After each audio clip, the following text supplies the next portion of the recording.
নমস্কাৰ সকলোকে স্বাগত জনাইছো। আমি শেহতীয়াকৈ এটা ভিডিঅ' ৰাজহুৱা কৰিছো। ভিডিঅ'টো ৰাজহুৱা কৰাৰ পাছত ৰহস্যজনকভাৱে অতি আশ্চৰ্যজনকভাৱে অসমৰ দল সংগঠনে সেই কথাটোক লৈ প্ৰতিক্ৰিয়া নিদিলে। এতিয়া প্ৰথমতে আমি দৃশ্যাংশটো দেখাই ল'ব বিচাৰিছো।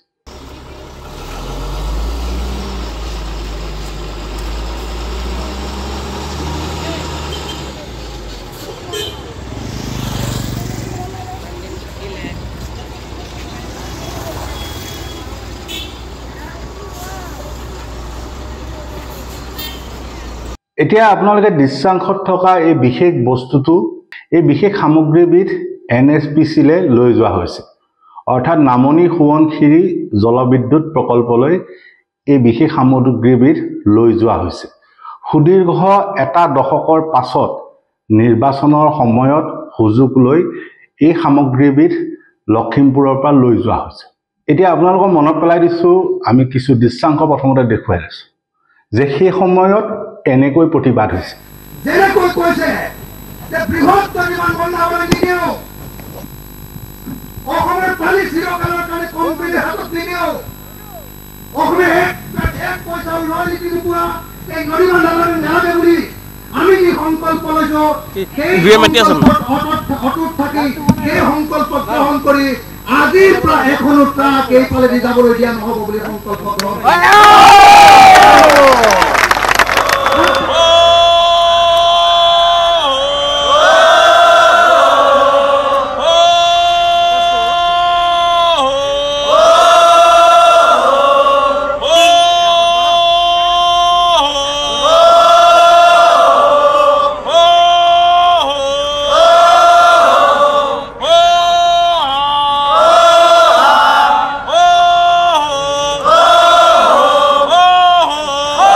এতিয়া আপোনালোকে দেখা এই প্ৰতিবাদবিলাকৰ সময়ত বা এই প্ৰতিবাদবিলাক চলি থাকোঁতে তেতিয়া নামনি সোৱণশিৰি জলবিদ্যুৎ প্ৰকল্পক লৈ যথেষ্ট হৈচৈ সৃষ্টি হৈছিল। বিৰাট আন্দোলন হৈছিল, তাৰ নেতৃত্ব লৈছিল অখিল গগৈয়ে, লগতে এতিয়া বিজেপি চৰকাৰখনৰ বিভিন্নজন নেতা। এতিয়া কথাটো হ'ল সেই সময়তে এই বিশেষ সামগ্ৰীবিধ অৱৰোধ কৰিছিল ৰাইজ তথা দল সংগঠন, যে নামনি সোৱণশিৰি জলবিদ্যুৎ প্ৰকল্প কোনো কাৰণত হ'বলৈ নিদিয়াৰ হুংকাৰ দি তেওঁলোকে এই সামগ্ৰীবিধ তাতে জব্দ কৰিছিল। এটা জব্দ কৰাৰ পাছত এনেকৈ ই পৰি আছে, কিন্তু এটা দশকৰ পাছত হঠাৎ এই সামগ্ৰী লৈ যোৱা হৈছে। এটা কাৰণটো কি যে চলিত মাহৰ অৰ্থাৎ মে' মাহৰ শেষৰ পৰা নামনি সোৱণশিৰি জলবিদ্যুৎ প্ৰকল্পৰ উৎপাদন আৰম্ভ হ'ব। গতিকে এতিয়া মূল প্ৰশ্নটো হ'ল যে তেওঁলোকে যে প্ৰতিবাদটো কৰিছিল, এই যে দল সংগঠনবিলাকে প্ৰতিবাদ কৰিছিল, এই যে নেতাসকলে প্ৰতিবাদ কৰিছিল, অখিল গগৈ, সমুজ্জ্বল ভট্টাচাৰ্য, সেই সময় আছু তথা আছুৰ নেতৃত্ব, জাতীয়তাবাদী যুৱ ছাত্ৰ পৰিষদ, ভাৰতীয় জনতা পাৰ্টি, ৰাজনাথ সিং বা ৰঞ্জিত দত্ত ইত্যাদি মানুহবিলাক দল সংগঠনবিলাকে যে প্ৰতিবাদ কৰিছিল, সেই প্ৰতিবাদটো মিছা আছিল নেকি? আমি প্ৰথম পোনপটীয়া প্ৰশ্ন তেওঁলোকলৈ সেইটোৱে কৰিব বিচাৰিছোঁ যে তেওঁলোকৰ প্ৰতিবাদবিলাক মিছা আছিল নেকি? মিছা আছিল বুলি এইকাৰণে কৈছোঁ কাৰণ তেওঁলোকে এতিয়া সেই কথাবিলাকক লৈ একো নকয়। আনকি যিটো দলে এই জলবিদ্যুৎ প্ৰকল্পটোৰ বিৰুদ্ধে প্ৰতিবাদ কৰিছিল সেই দলটো শাসনলৈ আহি তেওঁলোকে কিন্তু এই জলবিদ্যুৎ প্ৰকল্প সম্পূৰ্ণ কৰিছিল। তেওঁলোকে এই জলবিদ্যুৎ প্ৰকল্পত সেউজ সংকেতহে দিলে, তেওঁলোকে বন্ধ নকৰিলে। তাৰপিছত আহিব অখিল গগৈ আৰু তেওঁৰ কৃষক মুক্তি সংগ্ৰাম সমিতি। এতিয়া অখিল গগৈ আৰু কৃষক মুক্তি সংগ্ৰাম সমিতি আপোনালোকে ভিজুৱেলত দেখিছে বা আপোনালোকৰ মনত আছে যে জোৰদাৰ প্ৰতিবাদ কৰিছিল। তেওঁলোকে বিভিন্ন স্থানত অৱৰোধ কৰিছিল, নদী বান্ধৰ সা সামগ্ৰী অৱৰোধ কৰিছিল, নদীত তেওঁলোকে থিয় হৈ প্ৰতিজ্ঞা কৰিছিল। এতিয়া তেওঁলোকৰ আন্দোলনখিনি মিছা আছিল নেকি? অখিল গগৈ আন্দোলনটো মিছা আছিল নেকি? যাৰ কাৰণে এতিয়া অখিল গগৈ একো মাত নিদিয়া কথাটো, কেৱল গৰিহণা দি থাকিলেতো লাভ নাই, তেওঁ বাস্তৱত কি ব্যৱস্থা ল'ব, কি কৰিব, সেই কথাটোৰ কোনো উত্তৰ নাই। তেনেকৈ আছুৰ সেই নেতৃত্বৰ ভিতৰত সমুজ্জ্বল ভট্টাচাৰ্য এতিয়াও আছু হৈয়ে আছে। গতিকে সমুজ্জ্বল ভট্টাচাৰ্যই এতিয়া কি ক'ব? জলবিদ্যুৎ প্ৰকল্প হ'ব নালাগে, বৃহৎ নদীবান্ধ বন্ধ কৰিব লাগে। আৰু আমি মুখ্যমন্ত্ৰী তৰুণ গগৈ ডাঙৰীয়াক আছু আৰু ২৬টা জনগোষ্ঠীয় সংগঠনে আজি মুকলিকে প্ৰত্যাহ্বান জনাইছে। দেশ বিদেশৰ বিশেষজ্ঞ আনক, অসমৰ বিশেষজ্ঞৰ মাজত গুৱাহাটীত শীঘ্ৰে আলোচনা পাতক। তেতিয়ালৈকে বৃহৎ নদীবান্ধৰ নিৰ্মাণ কাৰ্য বন্ধ ৰাখক, নামনি সোৱণশিৰি জলবিদ্যুৎ প্ৰকল্পৰ নিৰ্মাণ কাৰ্য বন্ধ ৰাখক। আৰু সেই সময়ত আছুৰ নেতৃত্ব লোৱা মানুহখিনি এতিয়া কি ক'ব, বা সদৌখন ছাত্ৰ সন্থাই এতিয়া কি ক'ব? যে তেওঁলোকে যে প্ৰতিবাদটো কৰিছিল সেইটো মিছা আছিল নেকি, যাৰ কাৰণে তেওঁলোকে এতিয়া মাত মাতিব নোৱাৰা হ'ল। এতিয়া প্ৰকল্পটো যেতিয়া সম্পূৰ্ণ হ'ল তেতিয়া তেওঁলোকৰ মুখৰ মাত নাইকিয়া হ'ল। জাতীয়তাবাদী যুৱ ছাত্ৰ পৰিষদে কি ক'ব? 2 ফুট ওপৰেৰে পানী ববলৈ আৰম্ভ কৰিছে আৰু যোৱাকালি যিটো প্ৰধান তেওঁলোকৰ সুৰংগ আছিল, সেই 5টা সুৰংগ আছে আমাৰ নামনি সোৱণশিৰি জলবিদ্যুৎ প্ৰকল্পৰ, যাক আমি কেনেল বুলি ক'ব পাৰোঁ। সেই প্ৰধান সুৰংগ এটাত পাহাৰ খহি আবদ্ধ হৈছে আৰু তাৰ ওপৰেৰে পানী ববলৈ আৰম্ভ কৰিছে। অৰ্থাৎ এই গোটেই নামনি সোৱণশিৰি জলবিদ্যুৎ প্ৰকল্প এটা বিপদ সংকুল প্ৰকল্প হিচাপে আজিৰ তাৰিখত নামনি অংশত বসবাস কৰা মানুহে বা যিসকলে ইয়াক লৈ পেলাই চিন্তা চৰ্চা কৰিছে, তেওঁলোকে বিপদ সংকুল এটা প্ৰকল্প হিচাপে বিবেচিত কৰিছে। বা অন্যান্য যিমান দল সংগঠনে তাত প্ৰতিবাদ কৰিছিল, যিমান অসমৰ বুদ্ধিজীৱী চিন্তাবিদ প্ৰতিবাদ কৰিছিল, সেইখিনি এতিয়া কি ক'ব? সেইখিনি এতিয়া আকৌ প্ৰতিবাদ কৰিবনে? নকৰে। তেওঁলোকে এতিয়া মুখেৰে মাত নিদিয়ে।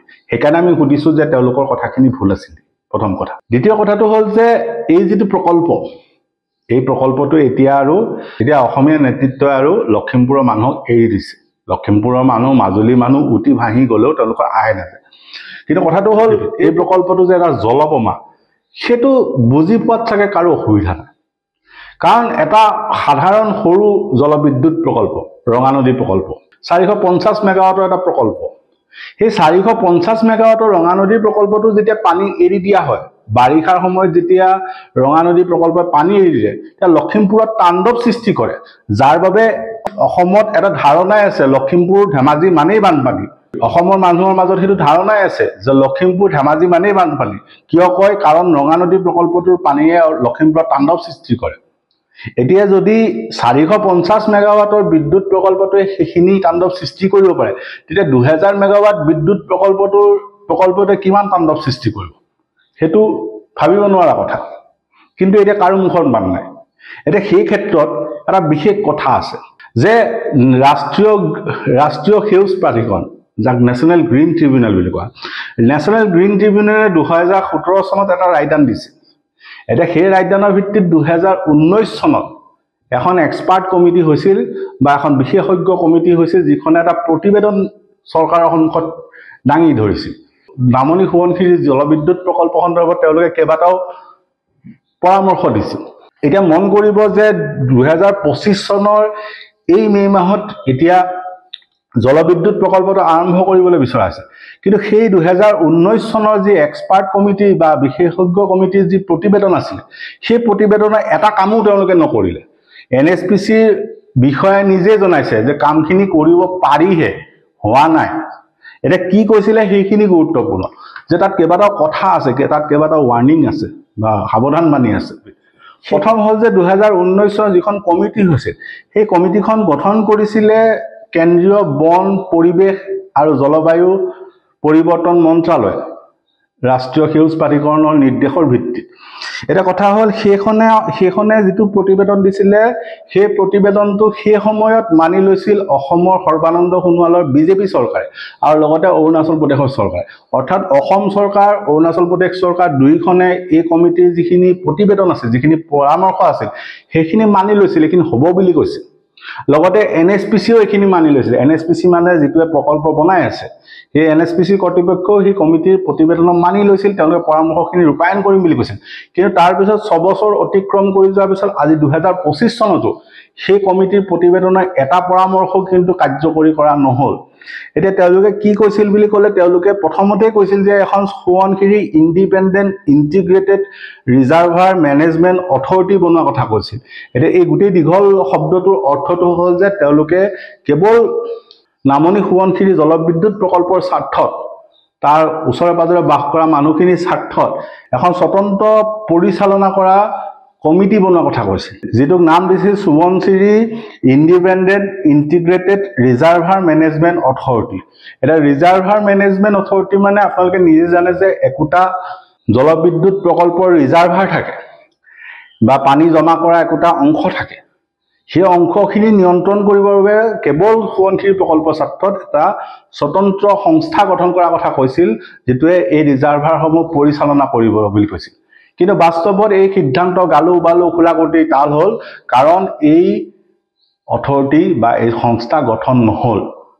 কোনো ধৰণৰ তেনেকুৱা সংস্থা 6 বছৰৰ পাছতো গঠন নহ'ল। দ্বিতীয় এটা তেওঁলোকে খুব ডাঙৰ এটা সাৱধানবাণী বা ৱাৰ্ণিং দি থৈছে, যিটোৱে কৈছে যে যিটো ডাউনষ্ট্ৰীম ইম্পেক্ট বা পানী এৰি দিয়াৰ ফলত যিটো প্ৰভাৱ পৰিব পাৰে, সেই নদী বান্ধটোৰ পানী এৰি দিয়াৰ ফলত যি প্ৰভাৱ পৰিব পাৰে, তাৰ সৰ্বাধিক প্ৰভাৱ পৰাৰ সম্ভাৱনা আছে মাজুলীত। কাৰণ মাজুলীত ইতিমধ্যে গৰাখহনীয়া চলি আছে, আৰু যদি নামনি সোৱণশিৰি প্ৰকল্পৰ যদি পানী যদি কেনেবাকৈ বাৰিষাৰ সময়ত অত্যাধিক এৰি দিয়া যায়, তেতিয়া কিন্তু মাজুলীখন ধ্বংস হ'ব। মাজুলীত অত্যাধিক গৰাখহনীয়া হ'ব, সেইটো কিন্তু তেওঁলোকে স্পষ্টভাৱে কৈ দিছে, যাৰ বাবে তেওঁলোকে ব্যৱস্থা লোৱাৰ কথা কৈছে। এতিয়া কি ব্যৱস্থা লোৱাৰ কথা কৈছে যে তেওঁলোকে এইটো কৈছে যে যিটো ৰিজাৰ্ভাৰ থাকিব, সেই ৰিজাৰ্ভাৰ যাতে একেবাৰে ন্যূনতম পানী এৰি দিয়ে, তাৰ বাবে ব্যৱস্থা কৰাৰ কথা কৈছে। যি ৰিজাৰ্ভাৰ থাকিব সেয়ে বাৰিষাৰ সময়ত যাতে সৰ্বাধিক পানী নেৰি কম সংখ্যক পানী এৰি দিয়ে, ৰিজাৰ্ভাৰ কম সংখ্যক পানী এৰে, তাৰ বাবে এটা ব্যৱস্থাপনা, এটা সংস্থা গঠন কৰাৰ কথা কৈছে।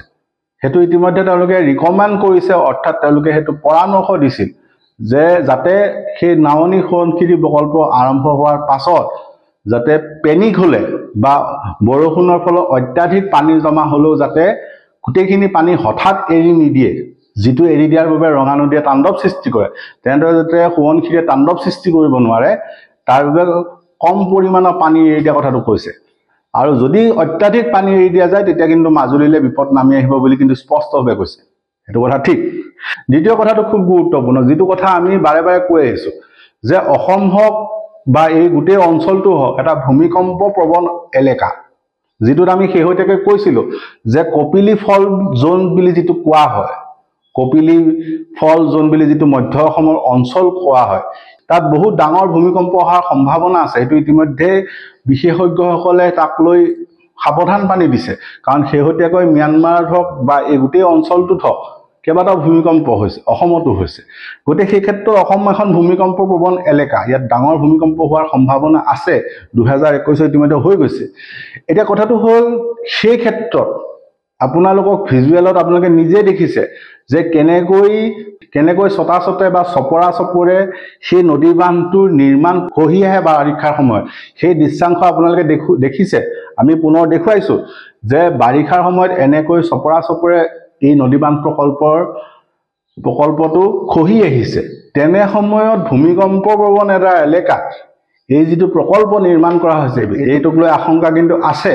এতিয়া এক্সপাৰ্ট কমিটিৰ ফালৰ পৰা কোৱা হৈছে যে যিমানখিনি সম্ভৱ সেইখিনিহে এই কৰ্তৃপক্ষই কৰিছে। অৰ্থাৎ কথাটো অৰ্থ কি?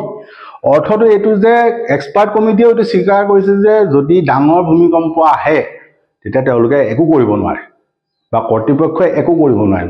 যে NHPCৰ ফালৰ পৰা যিটো প্ৰকল্প নিৰ্মাণ কৰা হৈছে, সেইটো যিমানখিনি পাৰে তেওঁলোকে চেষ্টা কৰিছে, প্ৰকল্পটো বৈজ্ঞানিকভাৱে নিৰ্মাণ কৰিবলৈ, ভূমিকম্প ৰোধ কৰিবলৈ তেওঁলোকে চেষ্টা কৰিছে। কিন্তু যদি বাই চান্স কিবা বা কেতিয়াবা যদি কিবা দুৰ্ঘটনাবশতঃ তাত কিবা হয়, তেতিয়া তাৰ ৰিস্ক কিন্তু সেই কৰ্তৃপক্ষৰ হাততো নাই, এক্সপাৰ্ট কমিটিৰ হাততো নাই। আটাইতকৈ ভয়ংকৰ কথা এইটো যে যদি ডাঙৰ ভূমিকম্প আহে, কেতিয়াবা যদি তাত দুৰ্ঘটনা হয়, তেতিয়া সেই প্ৰকল্পটোৰ পৰা বাচিবৰ কিন্তু কোনো উপায় নাথাকিব। কাৰণ তাত যিমানখিনি সম্ভৱ পাৰি সেইখিনিহে কৰিছে। সেইটো একেবাৰে ভূমিকম্প হ'লে একো নহয় বুলি কৈ দিব পৰা নাই, একেষাৰে এইটো ক'ব পৰা নাই যে এই নিৰ্মাণ কাৰ্যত ভূমিকম্প হ'লে একো নহয়, সেই কথাটো ক'ব পৰা নাই। গতিকে সেইটো এটা ভয়ংকৰ ইয়াত উল্লেখ আছে। কিন্তু ইমানখিনি কথা উল্লেখ থকাৰ পাছতো বা ইমানখিনি সাৱধানবাণী থকাৰ পাছতো হঠাৎ অসমৰ দল সংগঠনে এটা নিমাতী কন্যা ভাও জুৰিছে। এই যে এক্সপাৰ্ট কমিটিখন বা এই বিশেষজ্ঞ কমিটিখনৰ প্ৰতিবেদন তেনেকৈ যে ৰাখি থলে, একো যে নকৰিলে, ৰূপায়ণ যে নকৰিলে, সেই কথাটোৰ সন্দৰ্ভত একো উত্তৰ নাই। দল সংগঠনে এতিয়া একো নকয়। এই যে প্ৰকল্পটো আৰম্ভ কৰিবলৈ গৈছে তাৰ সন্দৰ্ভতো একো নকয়। সেইকাৰণে আমি সুধিছোঁ যে কথাটো মিছা আছিল নেকি, আন্দোলনটো মিছা আছিল নেকি, নে এইটোহে নেকি যে কিবা বিশেষ অংকত এই নদীবান্ধ প্ৰকল্পটো ক্ষেত্ৰত একো মাত নিদি এই নদীবান্ধ প্ৰকল্পটোৰ ক্ষেত্ৰত এতিয়া চৰকাৰৰ লগত হয়ভৰ দিছে এই সংগঠনসমূহে, যেনে বুলি ক'লে সদৌ অসম ছাত্ৰ সন্থা, অখিল গগৈ বা সমুজ্জ্বল ভট্টাচাৰ্য বা জাতীয়তাবাদী যুৱ ছাত্ৰ পৰিষদ। তেওঁলোকে উত্তৰ দিয়ক অসমৰ ৰাইজৰ ওচৰত যে নদীবান্ধ প্ৰকল্প যে তেওঁলোকে জলবোমা বুলি কৈছিলে এতিয়া জলবোমা নহয় নেকি সেইটো উত্তৰ দিয়ক এইটো যে জলবোমা হয় এইটো নিশ্চিত গতিকে এই মুহূৰ্তত তেওঁলোকে কিয় অসমৰ ৰাইজৰ পক্ষ স্থিতি ল'ব পৰা নাই কিয় তেওঁলোকে পূৰ্বৰ স্থিতি বাহাল ৰাখিব পৰা নাই তাৰ উত্তৰ তেওঁলোকে দিয়ক নহলে ৰাইজৰ ৰুখত পৰাৰ কিন্তু সম্ভাৱনা আছে সেইটো কিন্তু নিশ্চিত অখিল গগৈ এতিয়া আৰু কৈ দিলে নহব যে এইটো ভূপেন বৰাৰ দুখ বা এইটো বিৰোধী বেলেগৰ দুখ এইটো বাদ দিয়ক এতিয়া তেওঁ স্পষ্টভাৱে কওক যে নদীবান্ধ বিৰোধী আন্দোলনটো এতিয়া তেওঁ কিয় নকৰে সেইটো উত্তৰটো দিয়ক নহলে কিন্তু অসমৰ ৰাইজে এই মানুহবিলাকক সন্দেহৰ চকুৰে চোৱাৰ প্ৰয়োজন আছে যে অখিল গগৈ হওক সমুজ্জ্বল ভট্টাচাৰ্য হওক সদৌ অসম ছাত্ৰ সন্থা যুৱ ছাত্ৰ পৰিষদ হওক এই সকলোবোৰ একোটা এই নদীবান্ধ লবিৰ এজেণ্ট নেকি সেইটো কথা মানুহে বিচাৰ কৰক স্পষ্টভাৱে কৈছো যে নদীবান্ধ লবি এই যিটো জলবোমা এতিয়া বনাই আছে 2000 মেগাৱাটৰ সেই নদীবান্ধ বনাই থকা কোম্পানী বা সেই নদীবান্ধ লবি এতিয়া এজেণ্ট হ'ল নেকি অখিল গগৈ বা সমুজ্জ্বল ভট্টাচাৰ্য বা এই সংগঠনবিলাক সেই কথাটো ৰাইজে বিচাৰ কৰক তেওঁলোকক প্ৰশ্ন কৰক ধন্যবাদ